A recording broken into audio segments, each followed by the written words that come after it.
On February 28th, a wave of massive military strikes decimated the Iranian armed forces, plunging the region into a sudden, intense war.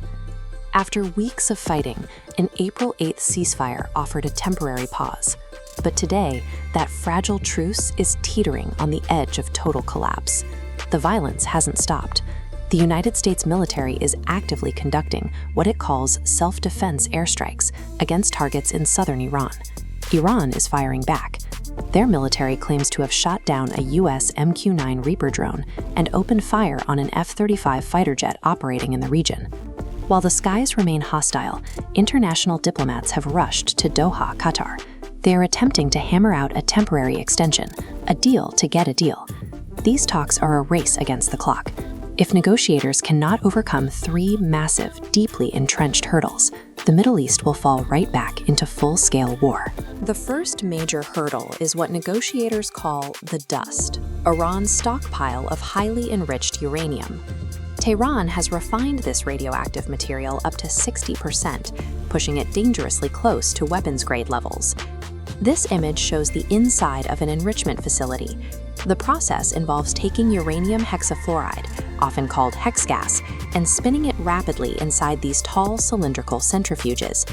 Heavier particles are pushed to the outside, leaving the lighter, more volatile isotopes in the center to be collected. The Trump administration has drawn an absolute line in the sand regarding this material. No dust, no dollars. They demand that every ounce of this enriched uranium be destroyed or physically exported out of Iran. This represents a sharp departure from the previous Obama-era strategy, which focused on keeping the uranium in place but subjecting the facilities to highly intrusive, permanent international inspections. Iran refuses to yield. Their negotiators won't agree to move or dilute a single gram of their stockpile until a comprehensive peace treaty is signed. Unless the two sides can break this nuclear deadlock, progress on any other issue is impossible, and the threat of an Iranian nuclear weapon remains intact.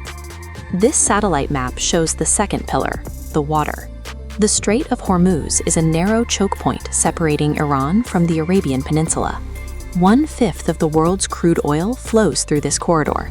Blocking it sends immediate shockwaves through the global economy. And that is exactly what Iran is doing. Tehran is actively laying naval mines and blocking maritime traffic to spike energy prices and force the international community to the table. The U.S. military has responded directly to this blockade. The recent Central Command airstrikes specifically targeted the Iranian vessels responsible for dropping those mines into the waterway. The strait is Iran's strongest remaining piece of physical leverage. As long as they keep the water blocked, U.S. forces will continue to strike, eroding whatever is left of the ceasefire. The third pillar is the dollars. Iran's domestic economy is buckling under heavy international sanctions, and their negotiators are desperately trying to access billions of dollars in frozen Iranian assets currently sitting in Qatar. But the U.S. refuses to unlock those accounts. The administration's position is that Iran will not receive a single cent of sanctions relief without total, verifiable compliance on both the nuclear stockpile and the shipping lanes. American negotiators point to history, arguing that whenever the Iranian regime has received sudden infusions of cash, they channel the money directly into foreign terror proxies and advanced military hardware. The diplomatic table is paralyzed by this financial standoff.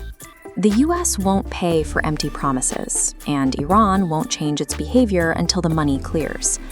Back in Washington, a fierce debate is brewing over whether these talks in Doha are actually productive, or if the concept of time is being used as a weapon.